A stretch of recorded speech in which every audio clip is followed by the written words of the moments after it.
السلام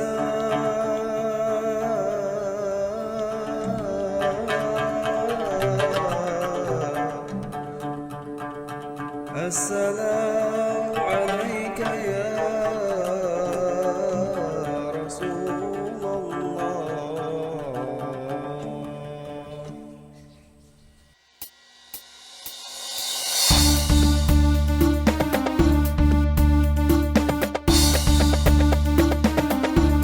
Saya ajak Bapak Ibu untuk menenangkan diri. Kalau saya seringnya ajak anak-anak di kelas untuk meditasi. Cukup lumayan berdampak dulu waktu sebelum PJJ, kelas-kelas yang ribut, yang tidak kondusif itu ketika dirutinkan gitu ya, waktu hening itu jadi lebih kondusif. Nah, kita mulai sambil online sekarang. Bapak Ibu silakan tegak duduknya supaya bekerja ini ya meditasinya. Jadi jangan bungkuk gitu, jangan menahan kepala ini dengan tangan gini ya, harus tegak seperti ini. Oke, 2 menit dari sekarang teman-teman silakan untuk menenangkan hati dan pikiran dengan waktu hening. Jika memungkinkan teman-teman bisa off kamera dulu untuk tutup mata gitu ya. Nanti ketika waktunya habis saya ingatkan lagi. Baik, kita pejamkan mata sejenak, kita heningkan diri. 2 menit dimulai dari sekarang.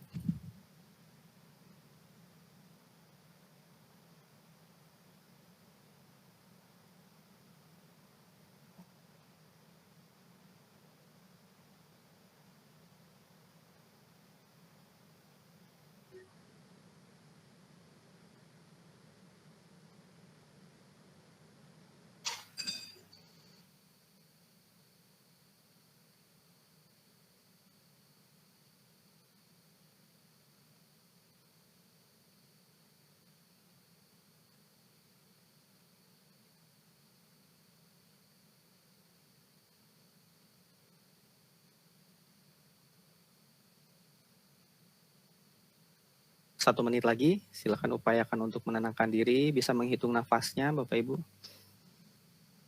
Kita lanjutkan 50 detik lagi.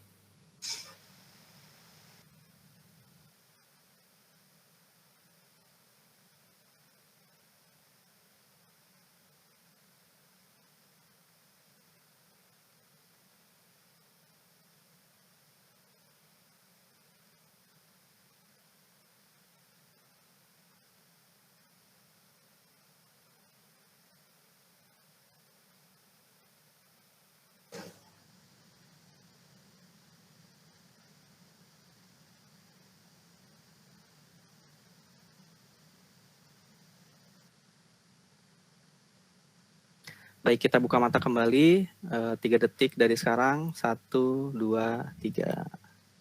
Ya, selesai. Bagaimana Bapak Ibu? Apakah berhasil menenangkan diri? Kalau tidak berhasil menenangkan diri berarti sudah sangat sibuk ini ya aktivitasnya dan apa yang sedang dipikirkan di kepalanya gitu. Nah, baik, kalau bagi saya karena saya rutin melakukan ini di kelas, ini sudah cukup membantu sih. Tadi pagi saya sudah di kelas, terus barusan sebelum masuk ke sini tuh sempat sempat heboh karena saya bentrok di 2 wilayah ini ya.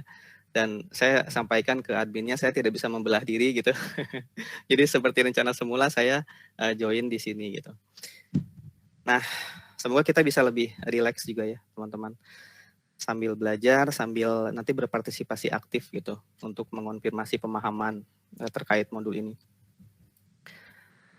Ya, supaya lebih clear lagi, lebih jelas siapa yang sedang berbicara. Ya, nama saya Rizky Satria. Saya guru di Sekolah Cikal Serpong, Tangerang Selatan di Banten. Selain ngajar, saya juga aktif di komunitas guru belajar Nusantara. Barangkali ada yang sudah dengar atau sudah join, atau kalau belum boleh dicari tahu ya. Ini komunitas berbagi praktik baik pembelajaran gitu yang banyak resource nanti untuk strategi pembelajaran di dalamnya. Kemudian saya juga mengelola surat kabar guru belajar. Ini buletin yang terbit 2 bulan sekali, isinya praktik baik pembelajaran dari seluruh daerah. Nah, dari sini saya banyak belajar, banyak membaca praktik-praktik yang sudah dilakukan ya sama guru-guru dan akhirnya memberi saya banyak referensi untuk bisa saya bagikan gitu. Lainnya saya juga mengembangkan ini perangkat ajar ya, baik di lembaga swasta atau di pemerintah. Kurang lebih seperti itu profilnya. Jadi kita sama-sama guru, Bapak Ibu, biasanya yang paling bermakna itu kan sharing yang sesama guru teman seperjuangan ya. Semoga nanti juga bukan saya sendiri yang jadi sumber pemahaman ya Bapak Ibu, saya hanya memfasilitasi dan mengarahkan. Nanti semoga Bapak Ibu bisa saling bertukar ide juga untuk memberikan pencerahan gitu. Nah, kita mulai dengan interaksi melalui aplikasi ini supaya supaya tidak menyimak dari awal gitu ya. Jadi sekarang sedikit beraktivitas Bapak Ibu. Silahkan klik ini. Saya coba copy di chat ya. bit.ly kuis Pariski. Nah, kalau tidak silahkan lihat di chat ya, langsung diklik saja.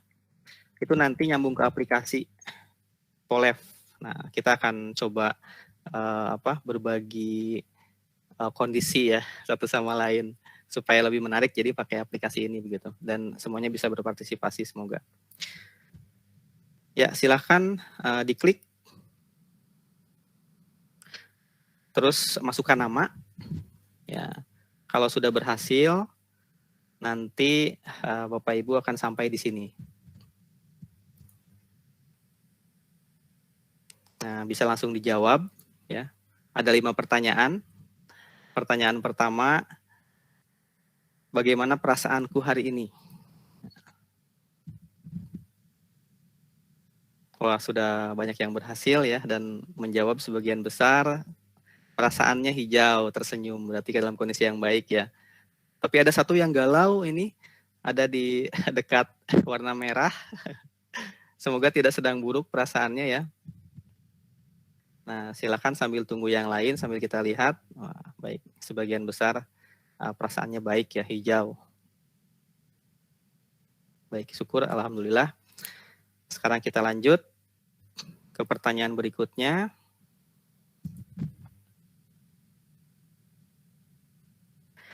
Ya, sejauh mana Bapak Ibu memahami materi modul ini? Dari awal, mulai dari diri sampai hari ini, kira-kira sudah sangat paham, sudah paham, mulai paham atau belum paham? Nah, Bapak Ibu juga bisa masuk ke link ini ya, polev.com/Rizky Satria 208, itu sama saja dengan bit.ly tadi. Atau kalau susah join ke aplikasinya, boleh jawab di chat saja ya, supaya ikut menjawab gitu ya, dan ikut memikirkan ini arahannya. Silakan jawab di chat jika terkendala. Sejauh ini, wah, pemetaannya 70% ya, mulai paham. Nah, turun ke 60-an sekarang. Dan seperempatnya paham ya, alhamdulillah. Nah, sementara yang belum paham mungkin ada beberapa, yang sangat paham belum ada. Mungkin Bapak Ibu cari aman saja ya. Saya dimulai paham dan paham saja tengah-tengah gitu ya. Tapi semoga memang ini mencerminkan ya, bahwa kan sudah berpraktik juga di sesi sebelumnya gitu. Ini sudah terbangun pemahamannya, tinggal terus dilakukan gitu ya, dan dikuatkan di sesi elaborasi pemahaman ini. Baik, kita lanjutkan lagi. Nah, ini pertanyaannya menarik. Kira-kira apa hal yang paling membingungkan dari materi modul ini? Ya, kita lihat sama-sama.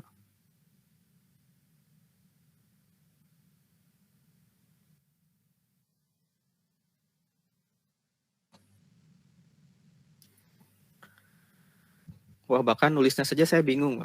Enggak ya? Oh, masih berpikir, silakan. Sudah ada jawaban.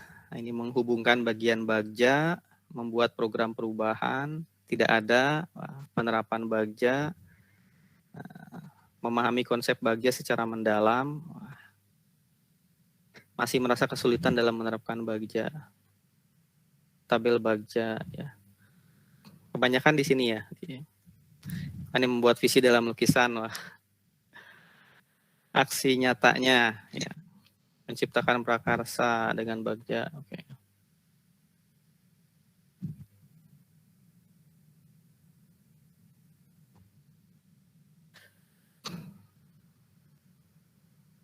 Wah, saking groginya dengan Bagja ini sampai typo ya, jadi Badja. Baik, tapi kurang lebih semuanya terkait dengan Bagja ini ya. Nah, semoga setelah sesi ini jadi sedikit banyak bisa membantu menambah ini pemahaman yang tentunya tidak hanya dari saya saja nanti, tapi dari teman-teman juga saling berbagi. Oke, kita coba lanjutkan pertanyaan berikutnya.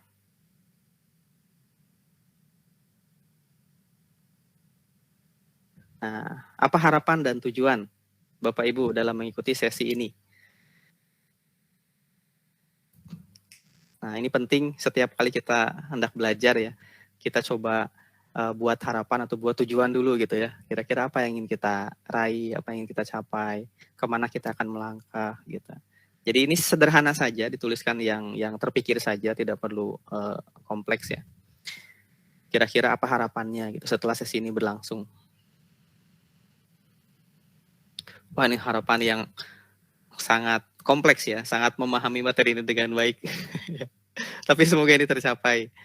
Ya, dipandu membuat pertanyaan, saya lebih memahami materi. Ya, sebagian besar juga masih di konsep ya harapannya ya. Baik.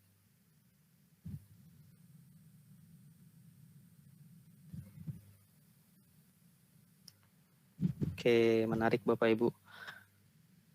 Semuanya bisa akses aplikasinya ya. Ini di chat tidak ada yang menyampaikan juga.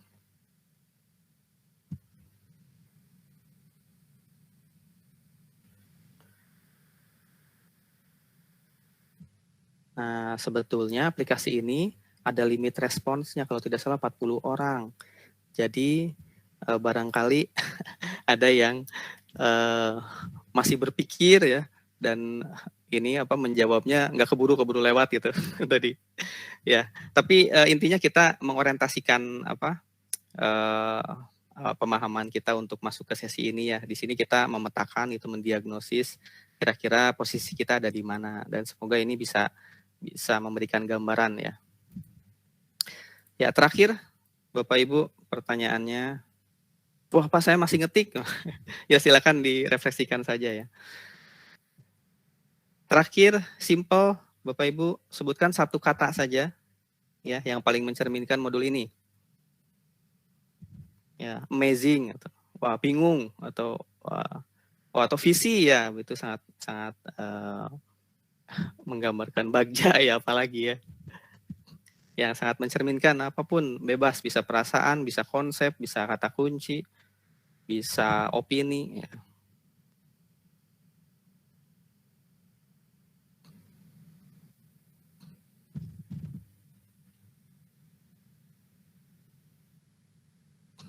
Oke, ini jawaban-jawaban kita.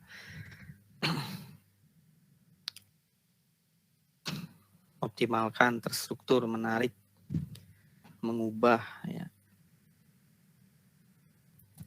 Mantap. Wah, ya. Biasa biasa saja ya. Oke. Nah, karena ini terakhir, kita coba tunggu untuk yang masih sedang mengetik, dan yang sudah silakan dilihat di screen ya, apa yang berhasil kita kumpulkan ini kata-katanya. Sejauh ini sih tidak ada yang negatif ya. Maksudnya negatif itu seperti sangat menyulitkan gitu, atau menyulitkan gitu ya, atau bingung gitu, tidak ada ya, atau sedih gitu. Sedih karena materinya abstrak gitu, tidak ada ya. Baik, semuanya positif, luar biasa ya. Terima kasih Bapak Ibu, ini interaksi awal kita ya. Terima kasih sudah berbagi. Sekarang setelah berpartisipasi di proses diagnostik tadi, kita coba mulai lagi masuk ke inti pembahasannya. Ya, modul ini dibuat oleh Pak Adit dan Bu Ibrena ya. Baik, yang pertama perlu kita bahas, mohon maaf ya, saya coba Nah, ini biar saya terlihat. Ya, yang pertama perlu kita jadikan titik berangkat ya, perlu kita bahas adalah ini profil pelajar Pancasila.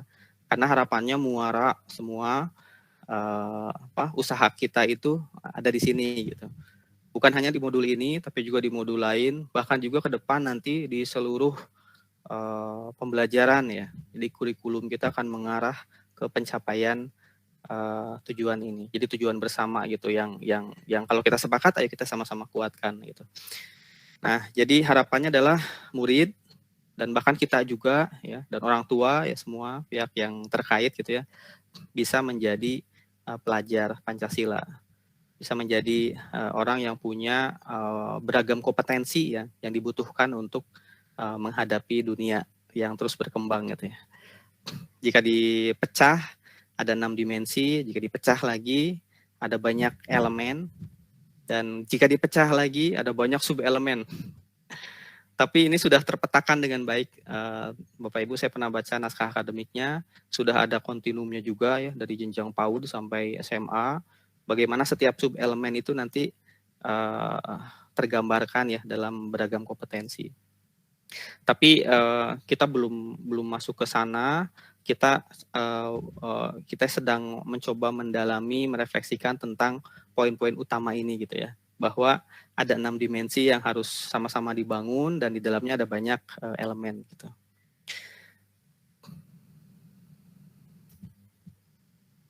Ya, kemudian kita bergeser ke refleksi kembali peran kita sebagai guru ya, terutama sebagai guru penggerak ya, bahwa ada banyak kompetensi juga yang diharapkan terbangun di diri kita masing-masing ya, kurang lebih selaras dengan profil pelajar Pancasila tadi ya, poin-poinnya. Dan kemudian untuk di bagian peran ini yang lebih konkret ya, yang jadi panduan kita begitu ya untuk menjadi guru penggerak itu berarti bisa menggerakkan komunitas praktisi, menjadi coach, mendorong kolaborasi, menjadi pemimpin Merdeka Belajar gitu ya, dan menjadi pemimpin kelas yang baik ya, memimpin murid.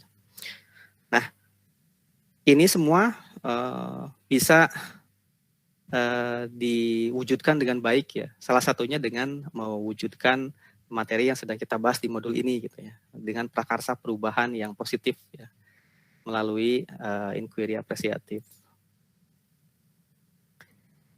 Nah, sekarang kita coba review lagi capaian umum di modul ini supaya kita bisa fokus terus ya, bahwa setelah proses yang panjang mulai dari diri sampai nanti aksi nyata itu, harapannya Bapak Ibu semua dapat mengembangkan visi yang lebih jelas mengenai murid yang memiliki profil pelajar Pancasila dan pentingnya memetakan kekuatan yang dimiliki demi mewujudkan visi pendidik yang berpihak pada murid. Lainnya, yang kedua silakan direfleksikan lagi. Saya kira ini sudah dipahami oleh Bapak Ibu kan ada di modul ya, dan beberapa akhir ini sering kita buka untuk dipelajari gitu ya.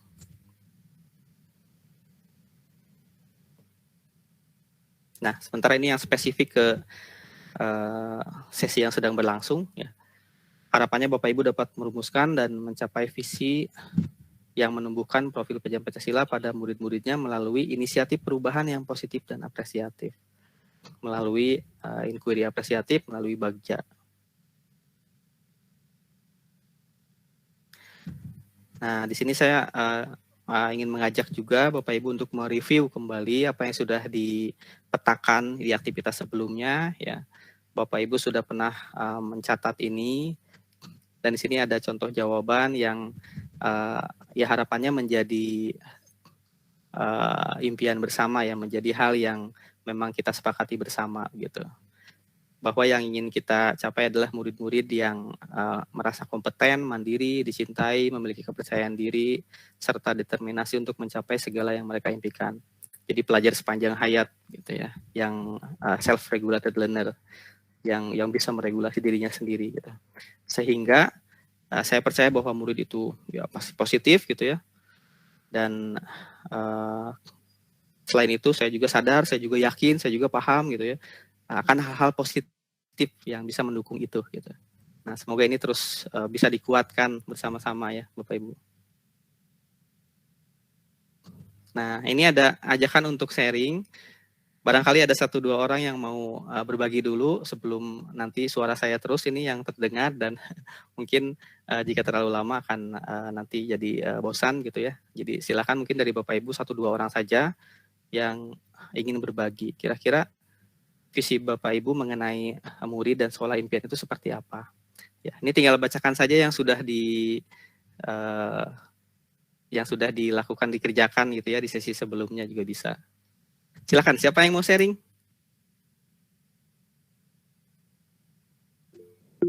Wah, sudah ada yang raise hand, boleh langsung, silakan.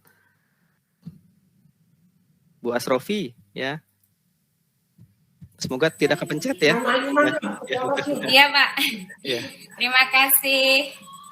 Sebelumnya, Assalamualaikum warahmatullahi wabarakatuh. Waalaikumsalam. Perkenalkan, saya Asrofi, CGB dari Kota Banjarbaru, Kalimantan Selatan. Sedikit berbagi saja, sebenarnya pada awal mengikuti materi di 1.3 ini, saya masih bingung Pak, meraba-raba dengan konsep Bagja itu. Namun setelah mengikuti dari step by step, materi juga sedikit demi sedikit dipahami, alhamdulillah mulai memahaminya. Dengan kemarin membuat visi, kebetulan visi yang saya buat yaitu mewujudkan generasi yang berkarakter. Saya mengambil visi itu karena dengan harapan dengan visi itu murid-murid saya berkarakter, baik di dalam sekolah maupun di lingkungan keluarga dan masyarakat. Berkarakter dengan makna yang sangat luas sekali itu sebagai motivasi saya di sekolah untuk selalu bertingkah atau berperilaku sebagai toladan gitu, agar dicontoh murid-murid kayak itu, terutama pada anak usia dini karena kebetulan saya dari jenjang taman kanak-kanak.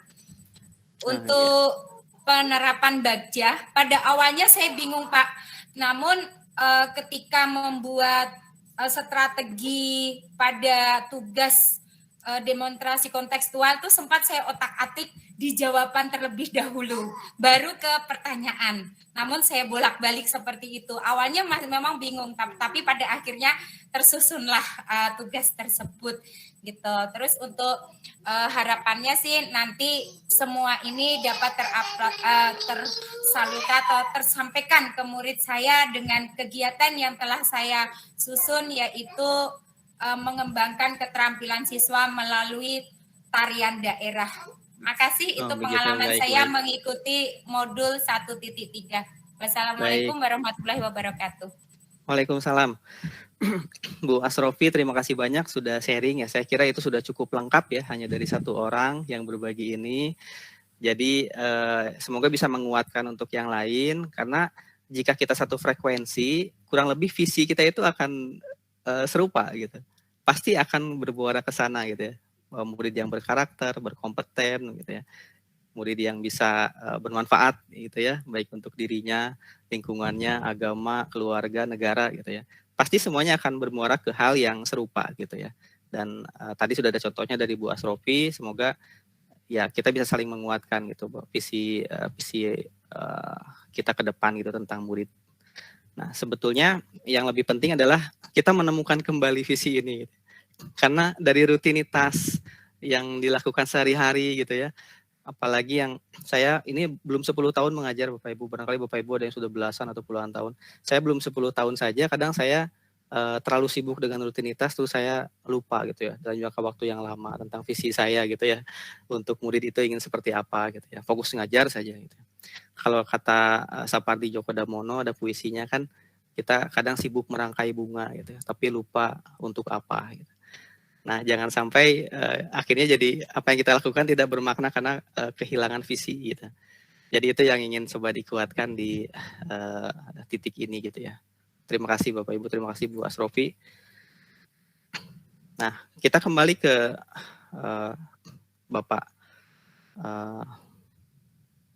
Ya, menurut saya Bapak panduan, Bapak pendidikan ya. Yang bisa menjadi rujukan gitu untuk kita mengembangkan model pendidikan di Indonesia. Yang banyak catatan-catatan dari Ki Hajar Dewantara yang bisa kita pelajari, salah satunya yang terkait dengan visi tadi gitu. Ini juga mungkin sudah sering di review ya, sudah sering dibahas. Ini saya lagi-lagi mengulas gitu ya, supaya semakin dalam gitu refleksi kita tentang ini. Bahwa maksud pendidikan itu adalah menuntun ya, segala kekuatan kodrat yang ada pada anak-anak agar mereka dapat mencapai keselamatan dan kebahagiaan yang setinggi-tingginya, baik sebagai manusia maupun anggota masyarakat. Kalau bagi saya, pendidikan itu adalah mengantar anak-anak menemukan potensinya gitu ya. Nah, Bapak Ibu juga bisa merumuskan, tapi kurang lebih pasti akan serupa gitu ya, frekuensinya dengan ini. Nah, kita perlu menegaskan ini kembali karena yang tadi rutinitas dan atau kebiasaan gitu ya, banyak yang sering mendistorsi atau membuat kita keluar jalur gitu ya dari maksud pendidikan yang sebenarnya. Adalah contoh ilustrasinya sih seperti ini gitu. Jadi maksud pendidikan itu adalah mengajar ya, hanya mengajar saja segala materi pelajaran pada anak-anak agar mereka dapat mencapai nilai yang tinggi dan jadi juara kelas ya, yang dapat berprestasi di banyak lomba.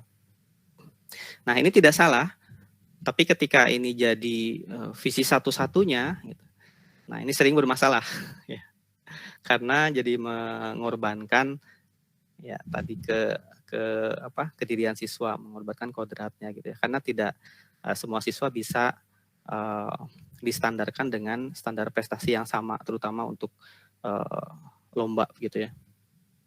Nah, jadi ada perbandingan antara mencapai prestasi dan mencapai kodrat. Nah, barangkali di sini sudah ada yang agak cemas gitu ya, kok ini bisa dilawankan gitu ya. Nah, tidak perlu khawatir, ini sebetulnya hanya pemetaan saja bahwa prestasi yang dimaksud di sini adalah prestasi tadi yang distandarkan gitu ya, yang hanya melalui lomba saja. Sementara kan sebetulnya prestasi itu ada banyak macamnya ya, jadi tetap bisa berprestasi dan bisa mencapai kodrat. Tapi di sini kita mencoba mengkomparasikan bahwa ada satu visi pendidikan terhadap murid yang sangat populer gitu ya, dan sementara visi yang lain yang justru itu lebih esensial gitu, itu tidak populer. Nah, di sini visi yang tadi mainstream itu ada di bagian yang itu mencapai prestasi, nah yang kurang populernya di mencapai kodrat. Nah, di sini ingin dicoba dikomparasikan dan akhirnya kita bisa meyakini bahwa ketika setiap murid menemukan potensinya, bagaimanapun caranya, bagaimanapun bentuknya, dan akhirnya dia bisa menjadi dirinya yang optimal gitu ya, itu dia sudah berprestasi gitu, meskipun tidak juara lomba. Kurang lebih seperti itu ajakan refleksinya gitu ya. Nah, terkait kodrat, tadi kan sering disebutkan kodrat, sudah sangat familiar ya kodrat, tapi secara konseptual bagaimana sih? Nah, di sini coba diulas ya, tahapan-tahapan untuk perkembangan murid yang sesuai dengan kodratnya. Ada banyak model, ya, ada banyak pemetaan. Ini salah satunya dari Erik Erikson, bahwa di umur 0 sampai 1,5 tahun itu yang ditumbuhkan adalah harapan gitu ya, dengan memberikan kepercayaan dan dengan mengoperasikan kepercayaan dan ketidakpercayaan. Kemudian di jenjang berikutnya itu bertahap ya. Ini bisa kita pelajari lagi mandiri dan jadi bahan refleksi begitu ya, Bapak Ibu. Sehingga jika sesuai dengan kodratnya ini gitu, proses pendampingan kita di berbagai jenjang yang kita ampu ya, jadinya anak bisa lebih menemukan kediriannya gitu. Nah, kalau dari Ki Hajar ada juga pemetaan seperti ini, bahwa di usia awal itu yang diasah adalah wirama ya, raga, indera, imajinasi, bermain gitu ya. Nah, kemudian tahap selanjutnya adalah wirama, tanggung jawab, pembiasaan, irama keseharian, jadwal rutin, yang kalau dipetakan itu per 8 tahun jadi seperti ini. Jadi di bawah 8 tahun itu full mengasah tentang raga, indera, imajinasi, bermain gitu ya. Nah, ini bertahap sampai nanti di usia 17 tahun ke atas itu sudah terasah tanggung jawab, pembiasaan gitu ya, jadwal rutin, dan keselarasan diri dan sekitar dan semesta gitu. Ya, kurang lebih seperti itu tahapan yang sesuai dengan kodrat gitu ya. Jadi yang dikejar bukan prestasi yang terstandarkan ya melalui berbagai kompetisi ya, tapi yang disasar adalah prestasi terkait bagaimana murid bisa mencapai potensi yang dimilikinya seoptimal mungkin gitu. Nah, ini juga ulasan pemetaan tentang tadi penerapan wiraga wirama yang sesuai di jenjang pendidikan dan bisa dikembangkan. Ada satu contoh dari sekolah di Jogja, Sanggar Anak Alam ya. Jadi di setiap jenjang itu ada fokusnya gitu ya. Di TK, PAUD itu masih mengeksplorasi pengalaman, ditekankannya ke pengalaman raga, indera, imajinasi tadi, wiraga. Nah, kemudian di kelas 1 sampai 3, kelas 4 sampai 9, kelas 10 sampai 12 itu dipetakan berdasarkan fokus yang tadi gitu. Sampai akhirnya di usia terakhir itu sudah kompeten, sudah mandiri, sudah menjadi pembelajar sepanjang hayat gitu. Sesuai kodratnya. Nah, supaya bisa kuat gitu, kita harus bisa menanamkan keyakinan ya, yakin bahwa semua murid dapat mencapai prestasi tadi yang selaras dengan kodratnya. Yakin bahwa murid mampu mengambil kendali atas pembelajaran dan pencapaian mereka gitu ya. Efikasi, determinasi diri itu peneguhan diri gitu ya. Itu kemampuan untuk menentukan sikap, menentukan tindakan yang dilakukan oleh diri berdasarkan kesadaran penuh gitu ya. Efikasi, determinasi. Nah, kita yakin bahwa setiap murid itu mampu. Ya. Kalau kitanya tidak yakin, ya nanti akan sulit gitu ya. Nah, dan juga yakin bahwa dalam proses belajar, hubungan guru murid adalah kemitraan. Nah, kemitraan di sini tapi tidak harus dalam satu dimensi ya. Ketika kita membahas nanti disiplin positif mungkin di modul berikutnya, ada berbagai peran yang bisa dilakukan guru gitu ya. Ya seperti ajaran Ki Hajar, bisa di depan, bisa di samping, bisa di belakang gitu ya. Nah, jadi ada banyak ragamnya. Tapi jika dalam konteks ini, hubungan belajar dengan muridnya itu egaliter gitu. Jadi kita sama-sama belajar, sama-sama sebagai pelajar sepanjang hayat gitu ya, yang bermitra dengan murid. Ada istilahnya juga bersekutu dengan murid gitu ya. Supaya memang suara murid dan kedirian murid itu muncul gitu ya. Tidak selamanya otoritas kita yang mengendalikan mereka gitu ya. Jadi kita yakin bahwa semua anak pada dasarnya baik dan bisa mencapai prestasi menurut potensinya sendiri. Selain itu kita juga harus yakin diri kita sendiri juga mampu ya. Diri kita sendiri mampu menjadi pemimpin pembelajaran untuk ini. Nah, itu tadi kita masih berbicara tentang prinsip-prinsip, tentang penguatan-penguatan gitu. Nah, sekarang coba interaksi lagi. Coba Bapak Ibu lihat gambar di sini, terus Bapak Ibu pikirkan, ya kira-kira bagaimana pendapat Bapak Ibu tentang gambar ini. Bebas gitu ya, tidak ada benar dan salah. Nah, siapa yang mau berpendapat silakan. Apa yang dapat kita simpulkan atau apa yang dapat kita identifikasi dari gambar ini? Gitu ya. Siapa yang ingin berpendapat silakan. Wah, sudah ada yang raise hand.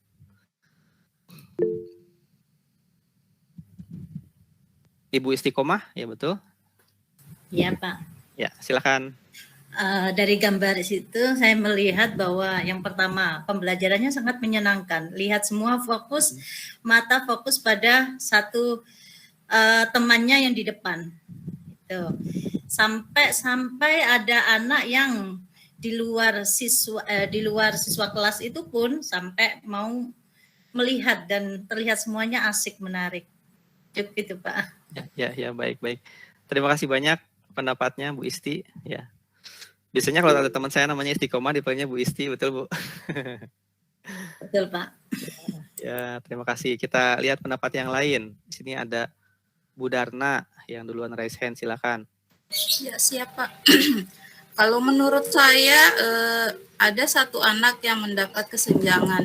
Dia nggak mendapat kebutuhan dia untuk sebagai kodrat bahwa dia membutuhkan pendidikan. Jadi dia cuma melihat dari luar saja. Di sini kelihatan sekali kesenjangan nggak tahu latar belakangnya nih apa, dia nggak bisa sekolah, tapi di sini kelihatan bahwa dia nggak terpenuhinya kodrat dia untuk mengenyam pendidikan.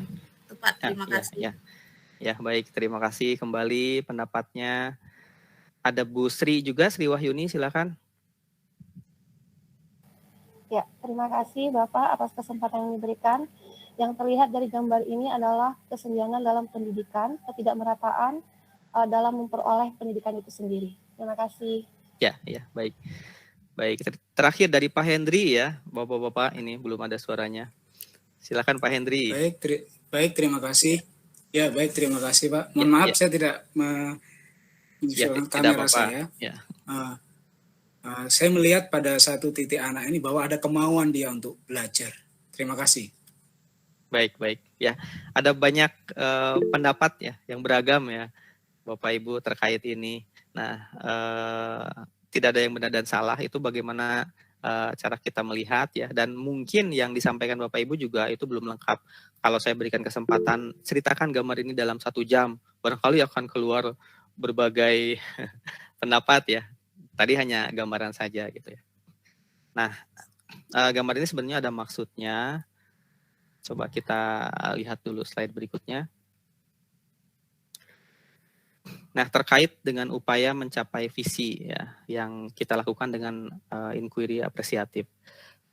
Jadi kita perlu mengkomparasikan antara 2 hal ya.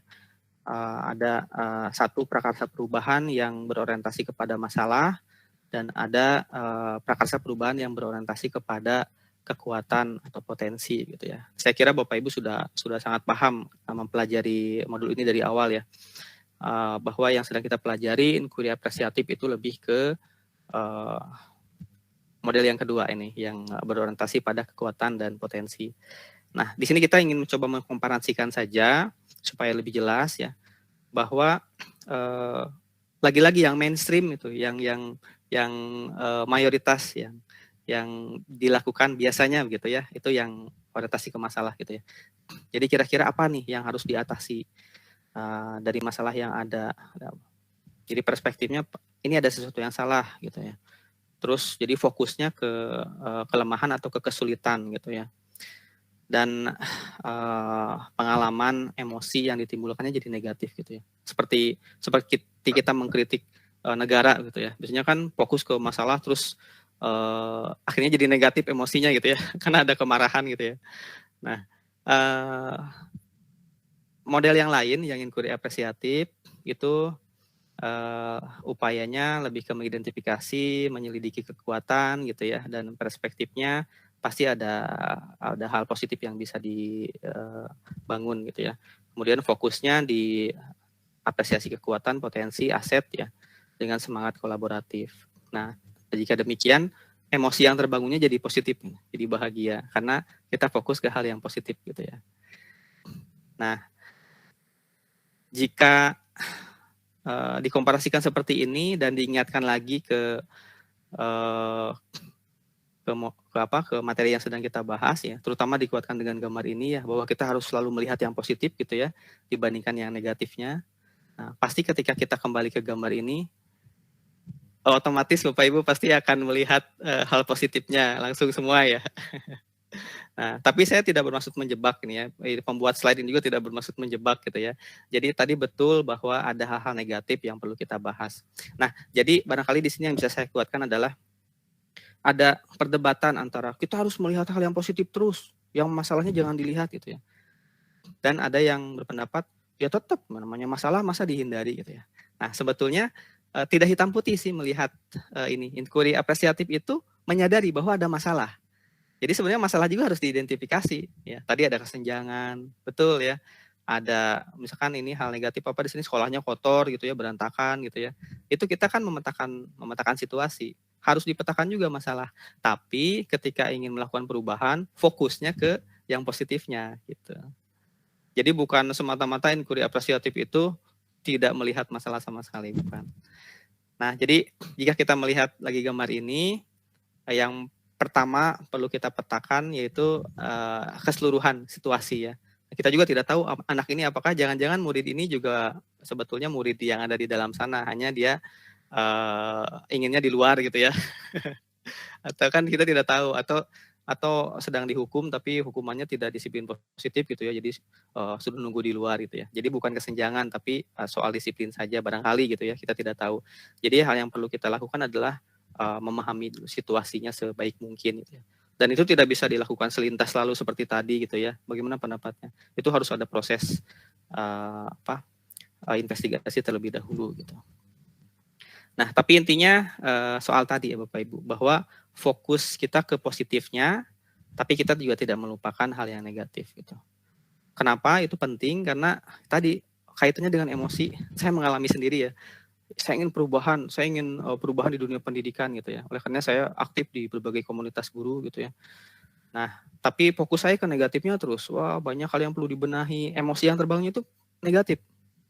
Tapi ketika saya menemukan ini, oh ya, ada sisi-sisi positif yang bisa dikuatkan gitu ya di dunia pendidikan kita, di dunia keguruan gitu ya.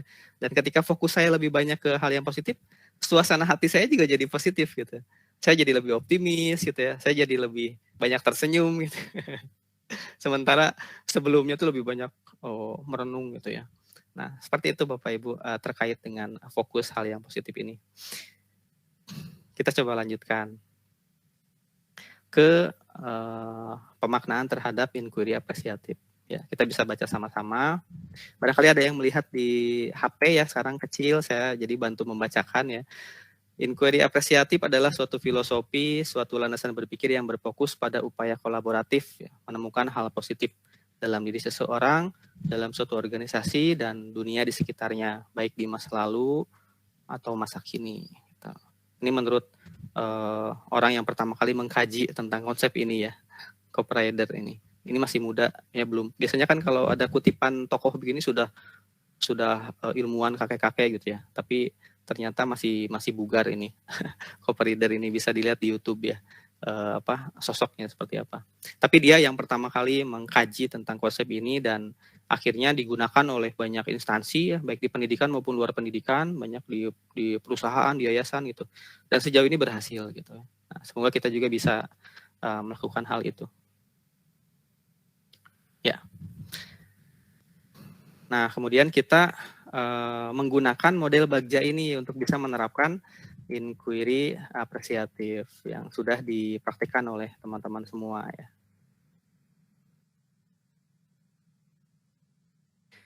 Ini ada kata kuncinya semua, bahwa ini semua terkait dengan prakarsa perubahan. Jadi ada sesuatu yang ingin kita rubah atau kita capai, dan kata kunci lainnya adalah positif, terus kekuatan, ya, aset hal yang kita punya, kemudian kolaborasi ya, saling menguatkan dan bergotong royong. Nah, visinya untuk memberikan atau menciptakan pendidikan yang bermanfaat, yang berpihak pada murid ya, yang signifikan untuk menciptakan kehidupan yang lebih baik gitu. Nah, dalam prakarsa ini fokus kita ada 3. Wah, ini menarik. Fokus kita ada 3. Apa saja? Yang pertama, berpihak pada murid. Nah, yang kedua, fokus kita adalah berpihak pada murid. Dan yang ketiga, berpihak pada murid lagi. Wah, ini ada semacam mendramatisir pembahasan ya. Ya, jadi memang seperti itu Bapak Ibu. Tidak ada fokus lain ya untuk memprakarsai perubahan yang sedang kita lakukan. Semuanya mencoba berpihak pada kepentingan kebutuhan murid gitu ya. Jadi selalu dikembalikan ke sana gitu ya. Nanti ke depan juga akan ada banyak modul yang Bapak Ibu pelajari, ada banyak hal-hal luar biasa yang akan memperkaya pemahaman Bapak Ibu ya. Dan ketika menemukan hal yang kompleks, semuanya akan kembali ke sini. Kira-kira untuk murid bagaimana gitu ya? Apakah baik untuk mereka, apakah tidak baik untuk mereka gitu ya. Jadi fokus kita adalah kesejahteraan murid gitu. Nah, kemudian dalam memprakarsai perubahan itu tentu saja tidak bisa langsung ke merubah keadaan gitu ya, merubah sistem gitu, itu lingkar terjauhnya. Ya, lingkar terdekat adalah ya diri sendiri gitu. Jadi semoga setelah modul ini selesai kita betul-betul dapat memaknai prakarsa perubahan yang kita lakukan untuk diri kita sendiri gitu. Untuk diri kita sendiri dulu. Baru setelah itu untuk kelas gitu ya, bersama murid-murid, bersama orang lain, dan untuk institusi, sekolah gitu, sampai ke yang paling luas gitu ya. Jadi coba lakukan di diri sendiri dulu, baru kemudian menyebar bertahap ke lingkar yang lebih luas gitu.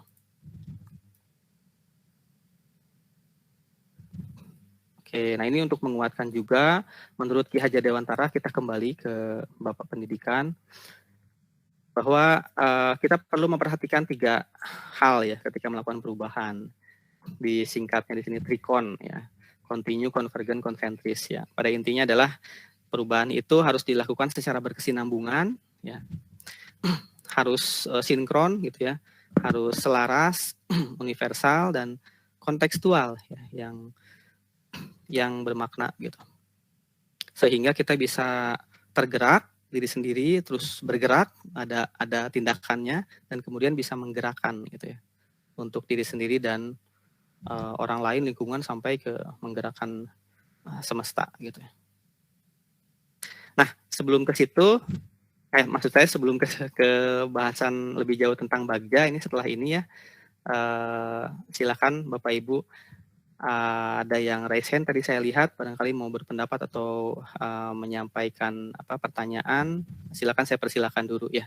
Tapi ini kita simpulkan bahwa maksud dari inquiry apresiatif yang tadi kita bahas tentang prakarsa perubahan gitu ya, adalah memungkinkan anggota komunitas organisasi sekolah untuk melakukan ko-kreasi langkah maju bersama, atau kreasi yang dilakukan bersama-sama gitu ya, ko-kreasi yang berangkat dari kedalaman pemahaman akan makna, inti kesuksesan, dan sumber daya mereka, yang maksudnya adalah fokus pada hal positif, pada kemampuan diri tadi, sehingga kesuksesan yang diraih nanti akan kontekstual atau akan bermakna gitu. Ini kata-kata yang kompleks, panjang ya. Saya bacakan juga saya bingung sendiri. Tapi untuk pernyataan-pertanyaan seperti ini itu akan sangat bermanfaat Bapak Ibu untuk merenunginya gitu ya. Jadi nanti habis ini kan saya berikan slide-nya, terus Bapak Ibu bisa review lagi, terus ketika berhenti di sini Bapak Ibu renungi lagi gitu, apa maksud dari pernyataan ini. Seperti itu ya. Nah, sekarang saya berikan dulu ke peserta ini, ada Bu Radiah ya, silakan mau menyampaikan apa, saya persilakan.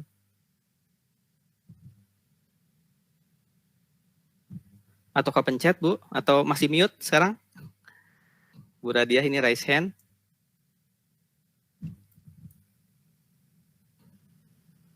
Atau saya periksa di chat ya. Oh, di chat juga tidak ada pertanyaan. Kita lanjutkan dulu ya Bapak Ibu, karena ternyata waktu tidak terasa kalau sudah membahas seperti ini ya. Jadi kita coba selesaikan dulu. Habis tadi kita coba menguatkan tentang prakarsa perubahan yang positif. Sekarang kita masuk ke metode yang kita gunakan gitu. Dan metode ini tidak akan bekerja kalau kita tidak yakin, tidak kuat di konsep sebelumnya bahwa prakarsa perubahan itu harus dimulai secara positif dan dari diri sendiri gitu ya.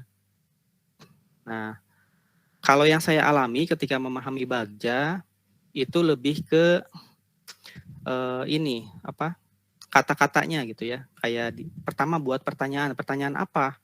Terus kenapa di dalam pertanyaan itu ada lagi membuat pertanyaan, ada kolom pertanyaan lagi gitu ya.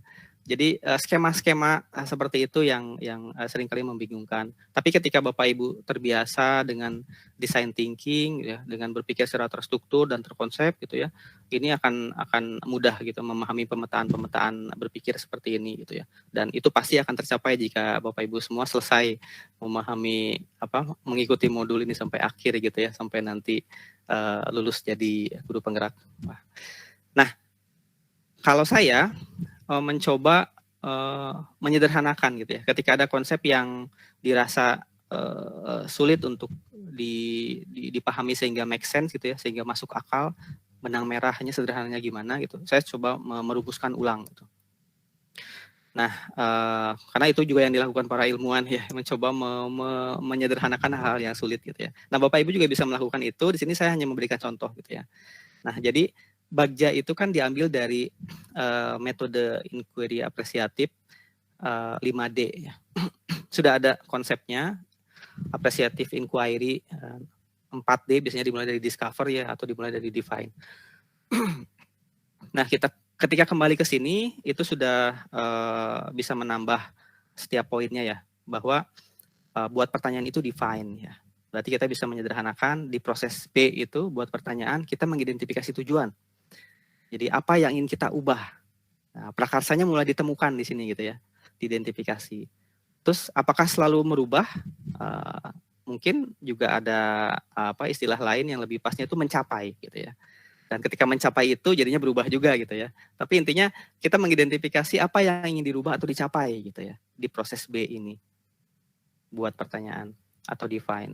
Nah, kemudian untuk melengkapinya juga kita coba temukan alasannya. Kenapa kita harus mencapai itu atau kenapa kita harus merubah itu gitu ya. Nah, awalnya kita harus kuatkan gitu ini ya, why-nya dan what-nya, apa yang ingin dirubah dan kenapa harus merubahnya gitu ya. Nah, kita bisa pastikan bagja pemetaan yang sedang kita susun itu berangkat dari sini, dari mengidentifikasi tujuan ya. Setelah clear, lalu apa langkah selanjutnya? Langkah selanjutnya pahami keadaan.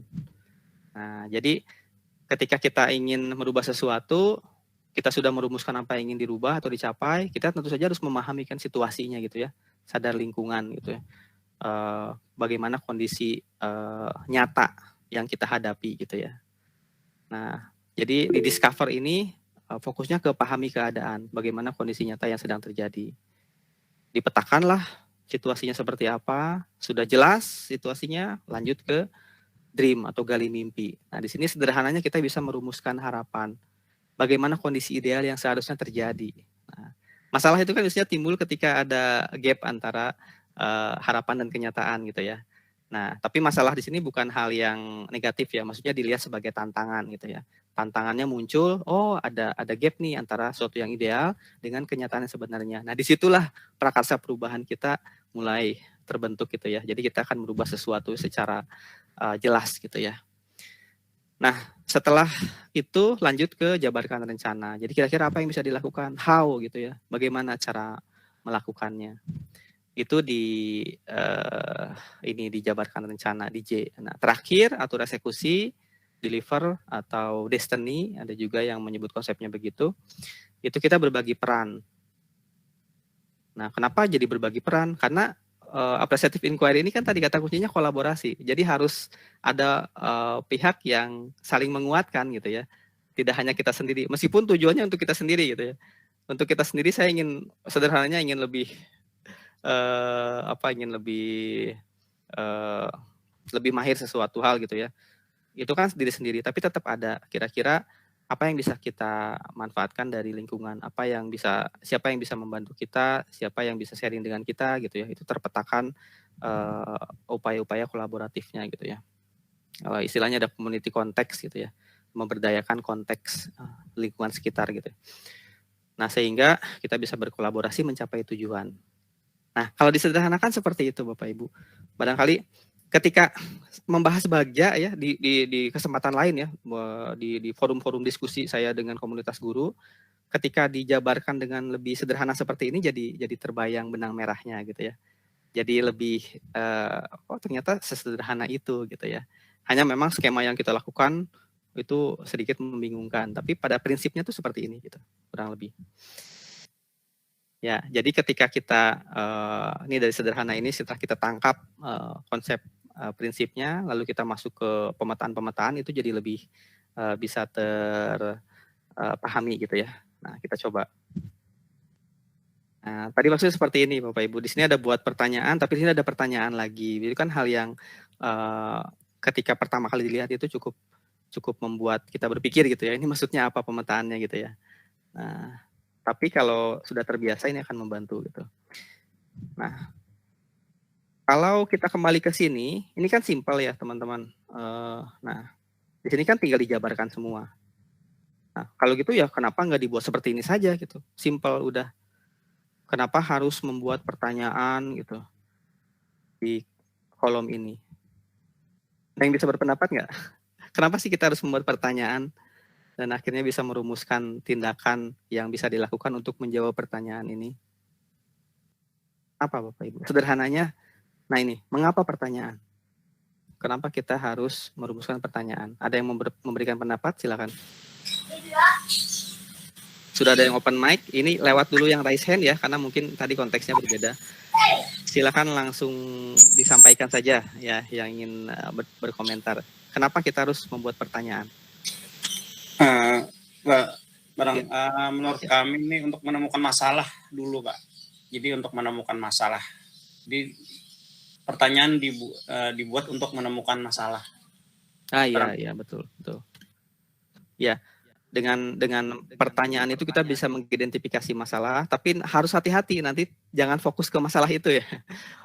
Setelah terpahami masalahnya kita fokusnya ke hal yang positif ya. Ya betul Pak, bisa seperti itu. Nah, kalau dalam konteks konsep besarnya, mengapa harus membuat pertanyaan? Jawabannya adalah kembali ke konsep. Ini kan inquiry.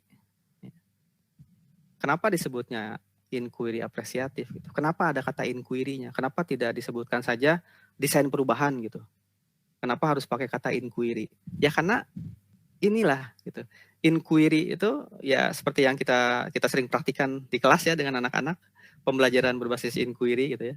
Di mana secara definisi itu inquiry itu kan mencari, menggali, melakukan sesuatu secara aktif gitu ya, dengan menimbulkan banyak tanda tanya di kepala gitu ya, sehingga akhirnya tergerak gitu ya. Nah, memang yang paling luar biasa itu pembelajaran inquiry di kelas itu. Kita berposisi sebagai orang yang bisa memantik rasa ingin tahu murid-murid gitu ya. Kita menjadi orang yang bisa membelajarkan mereka sehingga mereka menjadi pembelajaran yang aktif gitu ya. Itu kan dasar konsepnya, dasar pendekatannya inquiry gitu ya. Jadi mencari tahu sendiri, menggali sendiri gitu, sampai menemukan makna gitu ya. Nah, jadi di inquiry apresiatif ini ya kita harus menimbulkan banyak pertanyaan di kepala gitu ya. Menimbulkan banyak pertanyaan terkait hal yang tadi, hal yang sederhana tadi.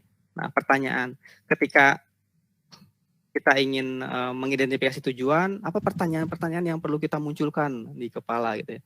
Ketika memahami keadaan, apa pertanyaan-pertanyaannya, sehingga dari pertanyaan itu nanti akan muncul banyak ide gitu ya. Seperti menulis, teman-teman saya juga kan aktif di kelas menulis ya bersama guru-guru. Ketika tidak ada ide untuk menulis, gampangnya kita buat pertanyaan. Nah, terus ya jawab pertanyaan itu, muncullah ide-ide untuk menulis gitu ya. Nah, di sini pun seperti itu. Jadi kita harus merumuskan banyak pertanyaan dan kemudian menjawabnya tidak secara langsung di kolom tindakan ini, tapi menjawabnya dengan apa yang perlu kita lakukan. Nah, sekarang kita coba review ya contohnya ya. Nah, oh ya sebelum itu ini perlu direfleksikan juga jenis pertanyaan yang baik ya.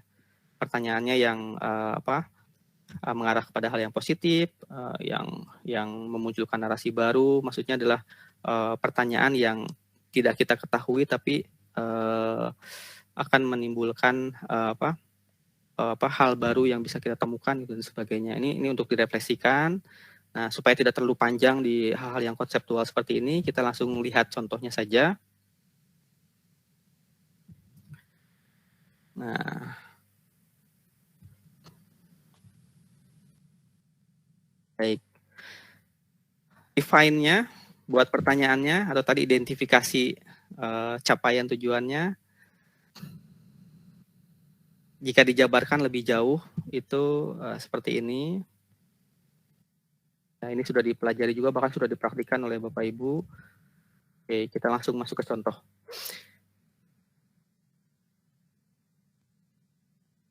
Yang paling masuk akal juga, yang paling pribadi gitu ya, ingin mendapatkan lingkar pinggang yang ideal.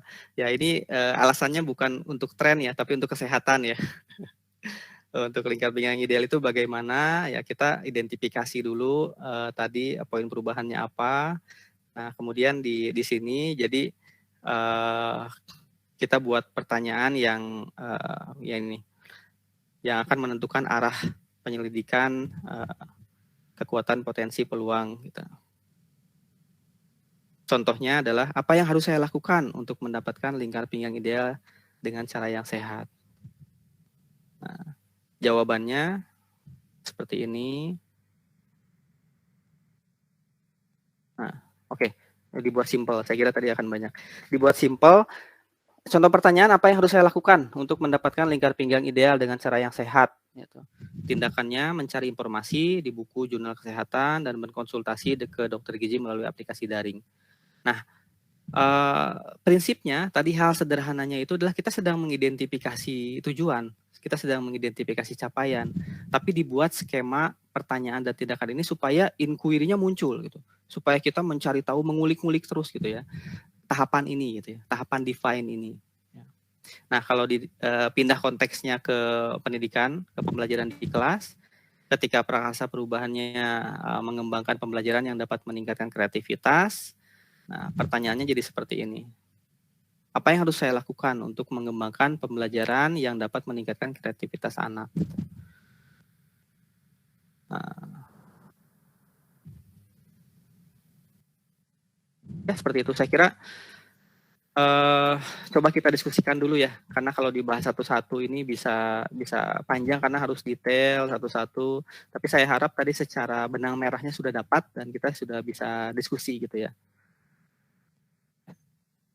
Ya, mohon maaf karena banyak sekali konsep yang tersaji di slide ini, jadi kita memerlukan waktu yang panjang memang. Saya buka sesi diskusi dulu, Bapak Ibu silakan. Jadi ada dua hal yang bisa Bapak Ibu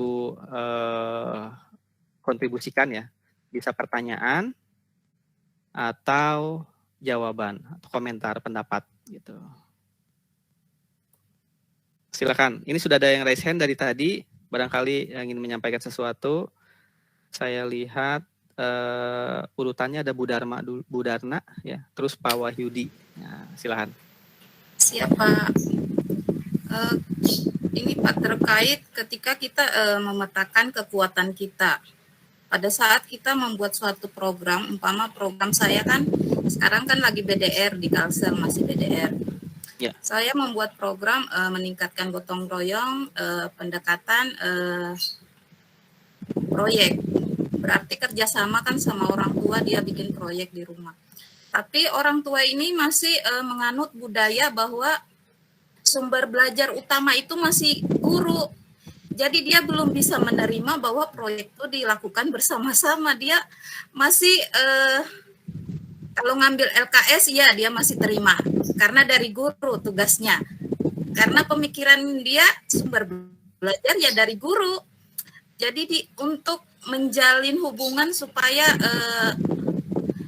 mereka mau diajak kerjasama untuk melakukan proyek ini agak susah. Jadi inquiry apresiatif nih untuk masa pandemi yang saya alami agak sedikit ada kendala Pak, seperti itu. Semoga ada pencerahan seperti apa nantinya yang saya lakukan, soalnya budaya orang tuanya kan alumni menganut budaya itu. Merobohkan pemikiran dia itu seperti apa? Kami sudah melakukan pendekatan, men-share tujuan pembelajaran, manfaat proyek itu apa, masih belum mau Pak sampai sekarang, masih program dalam tahap sosialisasi seperti itu. Terima kasih. Ya, luar biasa itu pengalaman kita di lapangan ya. Saya kira kalau itu poinnya di komunikasi ya Bu, dan kesadaran orang tua. Jadi harus ada komunikasi yang baik antara guru dan orang tua, dan kalau bisa secara langsung gitu ya. Kalau sekarang sudah mulai bisa bertemu dengan menjaga protokol kesehatan kan bisa ketemu langsung gitu ya, supaya langsung nemu gitu ya di koneksinya, bahwa pembelajaran yang baik itu yang bisa melibatkan semua pihak gitu ya, sampai mereka paham. Karena kalau sekarang sih situasinya kompleks Bu, seperti mungkin bukan tidak semata-mata tidak paham tentang proyek, tapi sudah ada kesadaran umum bahwa PJJ itu jadi merepotkan orang tua gitu ya. Jadi, nah itu tuh cukup jadi benteng gitu. Ketika kita memberikan penjelasan, ini bukan soal PJJ Bu, ini proyek. Yang namanya proyek itu harus partisipasi orang tua. Itu jadi ada benteng, denial. Ini mah karena PJJ gitu. Itu mungkin alasan gitu ya. Nah bisa saja seperti itu. Jadi kompleks situasinya. Nah jadi yang bisa kita lakukan terkait prakarsa perubahan ini, kita pastikan dulu di diri sendiri, di murid, di kelas kita, yang kolaborasinya dengan sesama guru itu sudah berjalan baik gitu ya. Nah, ketika semua guru kompak, nanti kita bersama-sama berkolaborasi dengan orang tua. Jadi melebarkan lagi lingkar perubahan tadi. Setelah diri sendiri, di kelas, di sekolah, baru bisa dengan orang tua. Nah, saya kira kalau bersama-sama semua kelas, bahkan kepala sekolahnya juga kompak gitu ya, bahwa orang tua itu harus kerjasama dengan guru untuk proses belajar murid, itu akan lebih kuat gitu ya, dibandingkan kita sendiri mengajak-ajak orang tua gitu. Benar. Seperti itu, Bu. Jadi ya silakan nikmati saja prosesnya. Yang penting adalah saling menguatkan minimal sesama guru ya Bu di sekolah. Itu nanti bersama-sama mengedukasi orang tua gitu. Ya. Siap, terima ya, kasih silakan berproses lagi Bu. Ya, tadi yang lain ada Bapak tapi tadi sudah diturunkan raise hand-nya, mungkin sudah terjawab atau sudah disampaikan yang lain pendapatnya ya. Sudah terjawab Pak tadi. Sudah terjawab, baik. Ya, cuman ini banyak lagi. Ya, mungkin hal lain boleh Pak, silakan. Pak Rizky ini nayangkan PPT kok saya enggak lihat PPT. Oh iya, saya tadi di Pak, di close PPT-nya, coba saya tampilkan lagi ya. Nah, bagian mana Pak? Tadi terakhir kita sudah sampai di contoh ini bisa dipelajari lagi detailnya. Saya yakin nanti akan dapat benang merahnya ketika ini dibandingkan antara prakarsa perubahan yang bersifat pribadi ya, mendapatkan lingkar pinggang ideal, dengan yang konteks kita di sekolah, mengembangkan pembelajaran yang dapat mengasah kreativitas anak, dengan kembali ke konsep dasar yang ini tadi. Di setiap tahapan itu pada dasarnya ini. Itu Pak. Nah, itu saya enggak lihat PPT-nya muncul karena pakai HP ini. Oh, baik. Pak Rizky ya. Ya sudah kita aja Pak Rizky, terima kasih. Oh baik ya. Jadi saya kira kita bisa kembali ke sini gitu ya, ketika menemukan kebingungan mengembangkan proses inquiry-nya, mengembangkan pertanyaan, mengembangkan tindakan di setiap bagian, kita bisa kembali ke sini gitu ya, bahwa setiap bagian itu pada intinya adalah ini, define, discover, dream, design, deliver gitu. Ya. Bagaimana Bapak Ibu? Wah, mumpung ada waktu nih, kita bisa diskusi lagi. Akan lebih baik kalau ada satu orang yang share ya, bagaimana pemetaan bagia yang sudah dibuatnya, supaya kita bisa sama-sama lihat jadi pelajaran ya. Nah, ada. Ya. Silakan mungkin yang lain kalau jangan malu-malu, jangan dianggap sebagai kesalahan nanti kalau ini, bahkan akan berpahala ya siapapun yang sharing nanti, karena jadi bahan belajar bersama. Adakah? Silakan. Pak Rizky, boleh saya tanya lah? Boleh Bu, silakan. Pak mau nanya, misalnya kita melakukan perubahan-perubahan yang kan benar, menurut saya setuju dengan apa yang Pak Rizky katakan tadi, bahwa perubahan itu bermula dari diri kita sendiri, baru dari diri kita kemudian ke kelas kita, ke lingkup yang semakin agak membesar. Nah, kalau misalnya lah perubahan-perubahan itu misalnya kita pada kelas kita. Nah, gimana cara kita menciptakan kelas kita yang nyaman, kelas kita yang interaktif dan lain sebagainya yang sesuai dengan ini. Perubahan-perubahan tahapan-tahapan bagja itu misalnya kita melalui metode pembelajaran yang kita lakukan di kelas. Nah, apakah itu yang dimaksud dengan bisalah gitu, bagja, tahapan-tahapan bagja itu bisa kita memakai metode-metode pembelajaran gitu lah, bisa melalui metode-metode pembelajaran di kelas kita, misalnya mau pakai yang discovery learning, mungkin pakai PBL, mungkin pakai scientific dan lain sebagainya.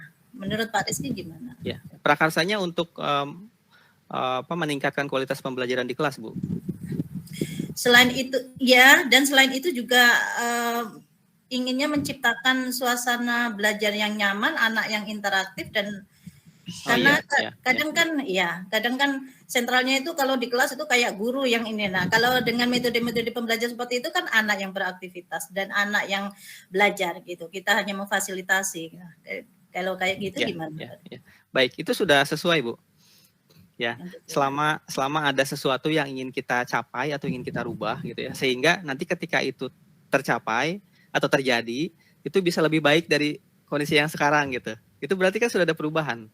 Nah, sekecil apapun itu berarti sudah baik. Hanya tadi pastikan metode itu sebagai cara ya sesuai dengan definisinya metode gitu, cara itu kendaraan. Tapi capaiannya tadi sudah baik ya, ingin meningkatkan kualitas pembelajaran, membuat kelas yang nyaman gitu ya, dan akhirnya ya akan bermanfaat banyak untuk murid gitu ya. Tujuan utamanya itu. Sementara metode-metode yang kita kembangkan itu sebagai caranya. Itu sudah sesuai, Bu. Ya. Nah, nanti Bapak Ibu kan di aksi nyata setelah elaborasi pemahaman ini akan diajak untuk mempraktikkan bagja selama 1 bulan ya. Selama 4 minggu apa prakarsa perubahan yang ingin dilakukan. Nah, saran saya Bapak Ibu coba pastikan saja perubahan itu dilakukan di lingkungan terkecil kita, bahkan di diri kita sendiri gitu ya. Kalau merasa sudah siap tantangan lebih, diri kita sendiri dan orang lain, bisa murid, bisa guru di kelas gitu ya. Tapi lingkupnya kecil gitu ya. Jadi jangan langsung membuat lingkup yang luas gitu ya. Nah, seperti itu Bapak Ibu. Nah, kalau perubahan itu dilakukan di kelas, di diri kita sebagai guru, otomatis nanti ada kolaborasi dengan guru yang lain gitu ya. Karena ya selama ini saya mengalami juga, kalau dulu saya guru pelajaran gitu ya, saya berjuang sendiri di kelas meningkatkan pembelajaran, itu susah kalau sendirian. Tapi kalau saya kolaborasi dengan wali kelas, atau ketika saya jadi wali kelas, saya kolaborasikan semua guru pelajaran gitu ya, itu akan jauh lebih berdampak ya. Jadi memang poin yang terakhir gitu, atur eksekusi yang kolaboratif itu penting gitu ya, melibatkan berbagai pihak gitu ya. Nah, barangkali seperti itu. Ada Bu Sri Wahyuni dan Pak Hendri, siapa yang ingin menyampaikan pendapat atau pertanyaan, silakan. Ya, selamat siang. Bu Sri dulu ya, silakan. Ya. Saya hanya ingin berbagi setelah mendapatkan materi IA ini terkait bagaimana kita titik fokusnya kepada hal yang positif. Nah, kebetulan saya diamanai sebagai pelaksana kurikulum, sehingga ketika membuat rapat evaluasi itu saya meminta rekan-rekan guru untuk menyampaikan hal positif apa yang telah dilakukan hari ini gitu dalam kelasnya seperti itu. Dan alhamdulillah semua menyampaikan hal-hal positif yang telah dilakukan. Satu aja saya minta. Ada yang banyak, ada yang memang pas satu, dan itu yang mereka sampaikan itu menginspirasi yang lain seperti itu, dan ternyata itu adalah suatu hal yang menyenangkan bagi mereka mendengar pengalaman teman-teman kebaikan yang dilakukan di kelasnya. Nah, itu untuk ke guru-guru, dan untuk ke siswa setelah mengajar itu saya menyediakan kotak namanya kotak wish dan hope gitu ya. Kemudian setelah mengajar saya meminta siswa saya, selama pembelajaran kita bahasa Inggris nih, hal menarik apa yang membuat kalian bahagia gitu. Silahkan dituliskan.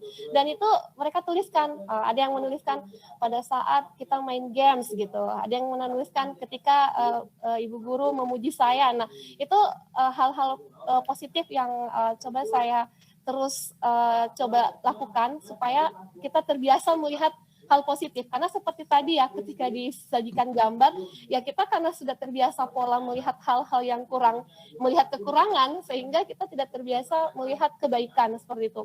Akhirnya setelah mendapatkan materi ini saya coba untuk mengaplikasikannya dengan cara seperti itu di lingkungan saya, baik sesama guru maupun kepada siswa di kelas. Seperti itu, Pak. Wah, baik ya, luar biasa. Terima kasih berbaginya Bu Sri. Jadi bisa membangun suasana yang lebih positif ya ketika kita bisa mengekspresikan hal-hal yang positif gitu ya, dengan tidak melupakan permasalahan ya tentunya ya. Ya, permasalahan tetap kita pahami, tapi fokus kitanya di hal positif. Itu diterapkan dengan baik secara prinsip tadi ya di konteks tertentu sama Bu Sri. Saya kira ya hal-hal yang bersifat prinsip seperti itu Bapak Ibu yang perlu kita refleksikan. Jadi jangan terkecoh oleh pemetaan desain berpikir yang kompleks gitu ya, yang teknis gitu. Akhirnya kita jadi bingung memikirkan bagaimana membuat pertanyaan, bagaimana merumuskan tindakan gitu ya. Tapi tadi esensinya jadi lepas gitu. Nah, lebih baik dibikin simpel saja. Intinya adalah bagian ini adalah cara untuk kita membuat perubahan, ya, cara untuk kita menstrukturkan pemikiran, gitu. Kalau dirasa sulit, ya kita sederhanakan, gitu. Ya, Pak Hendri tadi gimana Pak? Silakan, mumpung masih ada waktu. Baik, ya. Terima kasih.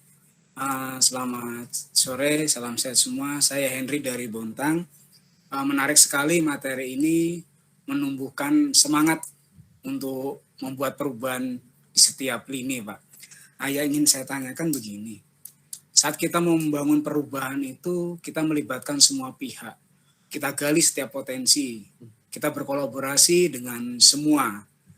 Contoh menumbuhkan rasa tanggung jawab atau meningkatkan rasa tanggung jawab terhadap anak. Tetapi faktanya kita bangun komitmen dengan orang tua ini, Pak, yang sering terjadi bahwa kita sudah semangat ini sekolah dengan semua pihak, tetapi orang tua sendiri tidak mau melaksanakan komitmen ini dengan baik. Yang menjadi pertanyaan saya, mungkinkah ini akan terrealisasi?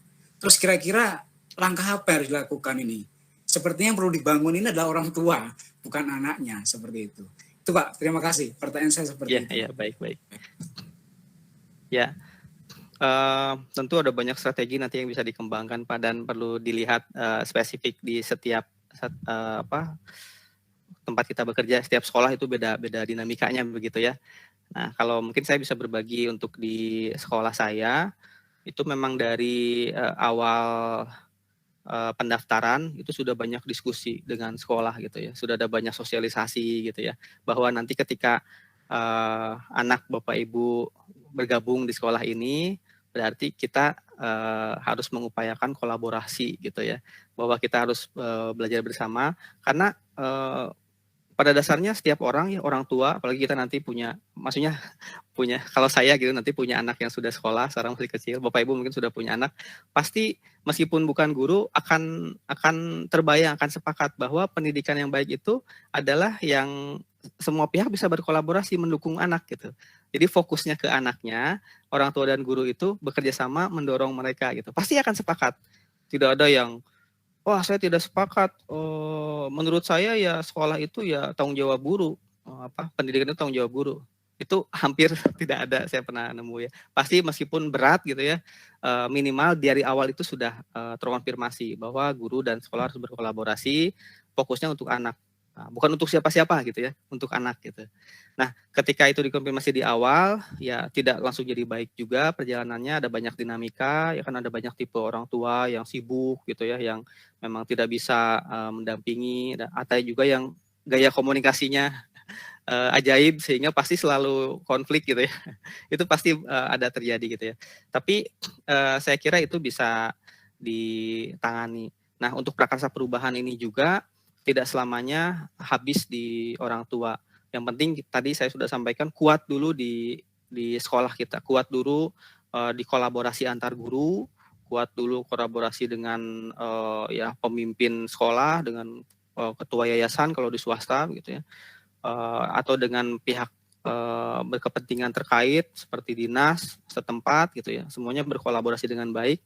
Nanti itu akan jadi lebih kuat untuk bisa mengedukasi orang tua gitu. Nah, itu proses yang panjang memang Pak, tapi pendidikan kita mengarah ke sana ke depan nanti, apalagi dengan PJJ ini ya akan cukup banyak merubah sistem ya. Jadi optimis itu bisa dilakukan, meski tidak mudah Pak. Ya. Jadi kita lakukan di diri sendiri dulu di sekolah. Nanti ke depannya kita lihat gitu. Begitu. Jadi ya selamat berjuang kembali gitu. Ya, luar biasa Bapak Ibu,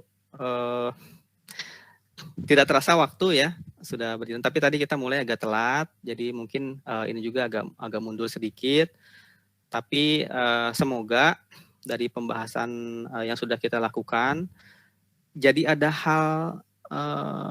hal yang bisa disimpulkan yang lebih sederhana gitu ya. Yang tadinya kita masih membayangkan hal-hal teknis yang kompleks itu, pemetaan tabel dan sebagainya, kita jadi bisa menangkap esensinya gitu ya. Semoga itu bisa direfleksikan Bapak Ibu. Nah, untuk lebih mendalami lagi, Bapak Ibu bisa mereview kembali slide ini. Tapi saya perlu ini dulu, perlu mengcopy slide yang tadi yang baru, yang survei ini juga perlu saya delete dulu. Jadi perlu saya rapihkan sedikit, baru saya nanti berikan ke fasilitator ya, atau ke pendamping. Begitu. Kalau tidak nemu nanti slide-nya, Bapak Ibu masih bisa menghubungi saya tentu saja. Kita sekarang kan ada di dunia digital, dunia maya ya. Kita bisa berteman di sosial media. Ya. Jadi Bapak Ibu bisa ketik nama saya, atau sekarang coba saya buka ya alamat Facebook saya. Nanti kita bisa berteman, ya, bisa bicara banyak lagi gitu ya. Bisa sharing juga kalau ada lingkar diskusi tentang ini. Nah,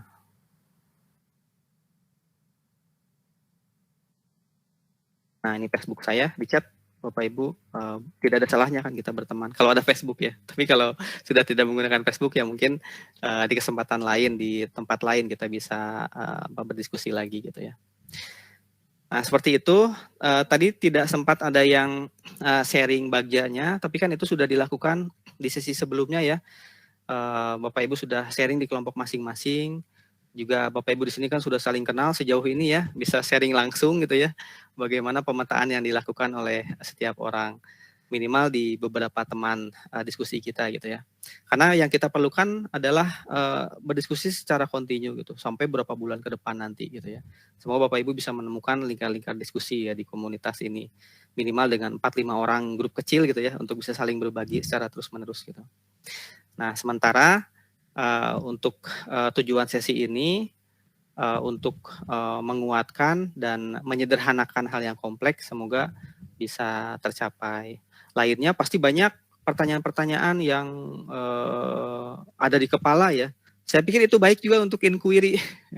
Jadi Bapak Ibu bisa mencari jawaban itu dimanapun dan kapanpun, baik dengan rekan sesama CGP, dengan pendamping, dengan fasilitator, dengan nanti mengikuti sesi-sesi webinar dan segala macam, itu masih bisa kita lakukan gitu ya. Jadi tidak habis di sini gitu dengan saya. Jadi silakan pelihara rasa ingin tahu, pelihara tanda tanya supaya inquiry kita bisa berjalan terus gitu ya.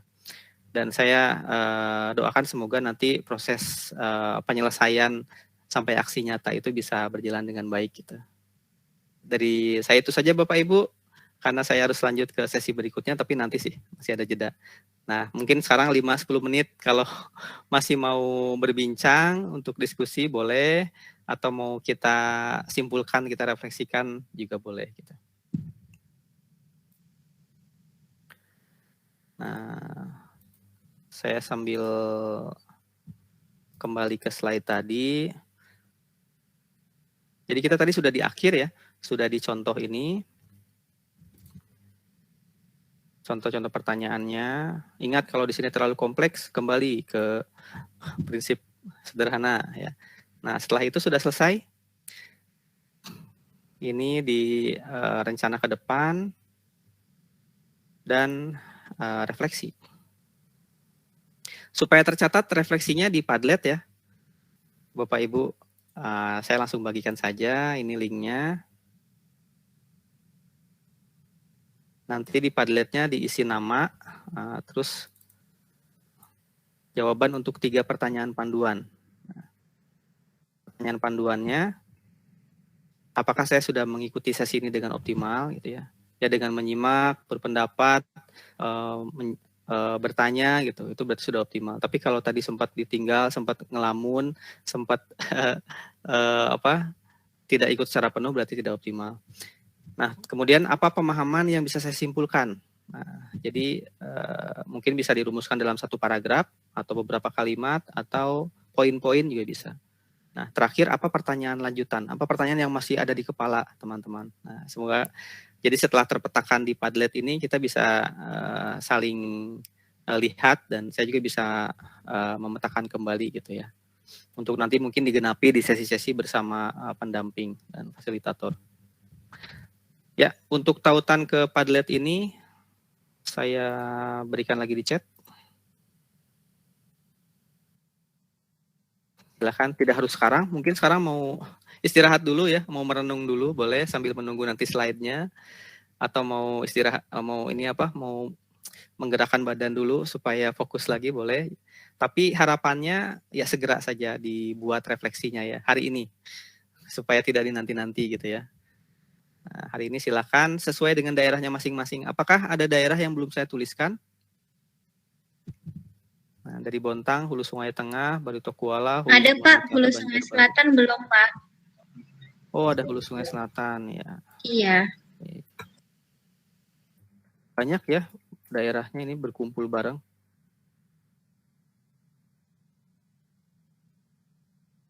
Nah, kalau Bapak Ibu sudah biasa pakai Padlet kan ada yang dari kanan bawah ya, ada tanda plus terus kemudian menulis. Nah, kalau ini agak berbeda, tanda plusnya dari sini. Jadi silakan klik sesuai dengan daerahnya. Tuliskan nama dan jawaban untuk 3 pertanyaan ini ada di atas. Apakah saya sudah memilih dengan optimal? Apa yang saya dapat dan apa pertanyaan yang ingin saya ketahui? Begitu Bapak Ibu, saya tutup saja kalau begitu ya sesinya. Terima kasih Bapak Ibu, mohon maaf jika ada salah-salah kata. Semoga sedikit banyak ada hal yang bermanfaat untuk kita semua dari sesi ini ya Bapak Ibu.